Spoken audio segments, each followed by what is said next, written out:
It's an alleged incident that took place 18 years ago when Justin Trudeau was a teacher attending a music festival. But now he's the Prime Minister of Canada, and that allegation has resurfaced. Today, during a press conference, Trudeau faced new questions about what happened that day when a woman claimed Trudeau groped her. The CBC's Catherine Cullen is here to walk us through the exchange. Hey, Catherine, the Prime Minister had a lot more to say today than he had in the past when asked about this. Yeah, and it's interesting. I mean, we only heard him comment publicly on this for the first time July 1st, and it is quite interesting, I think, to contrast that to what he's saying today. So on July 1st, he said, I remember that day well, that day dating back all the way to the year 2000 at a music festival in BC. I remember the day well. I do not remember any negative interactions, was what the Prime Minister had to say. Perhaps somewhat lawyerly language there, right? I do not recall. This all, of course, relates to this unsigned editorial that appeared in a local newspaper the next day that made this accusation that he had indeed groped this young reporter, some unwanted handling. Today, a much more reflective tone, I would say, from the Prime Minister, and certainly he expanded at great length on what he had been saying previously. He said he's been thinking a lot in the past few weeks in light of these allegations, and let's listen to some more of what he had to say.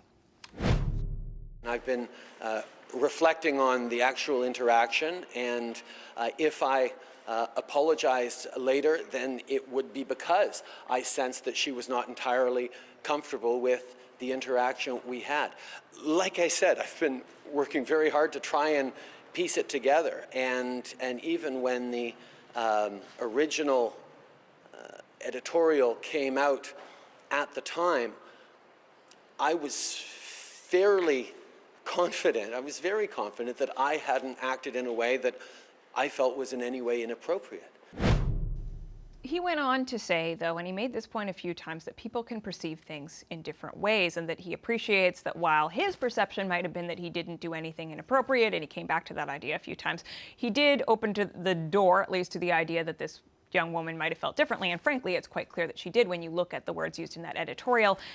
We've spoken to some of the people who worked at the newspaper at the time, and they believe, they say in all likelihood, she's actually the one who made these allegations.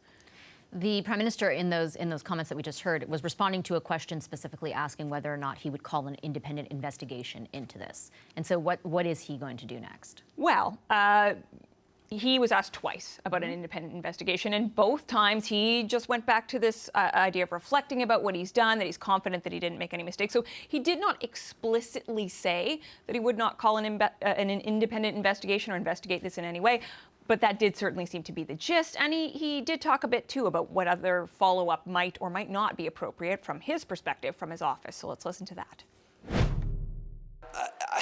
I apologized in the moment. I certainly feel that if, again, I don't want to speak for her. I don't want to presume how she feels now. I haven't reached out to her. No one on my team has reached out to her, and we don't think that would be appropriate at all. So then the question becomes, where does this go from here? He seems to be shutting down the idea of any sort of further investigation. He talks about reaching out to her. Several media outlets, the CBC certainly has reached out to her. She told the CBC, the woman at the center of this, that she did not want to be involved in the coverage in any way. She did not want her name used. She did not want to be contacted again. So it's a very particular set of circumstances where you have a complaint, in a way kind of perfectly preserved because of this newspaper editorial from the time. You do not have a complainant. And thus, where would an investigation go from there?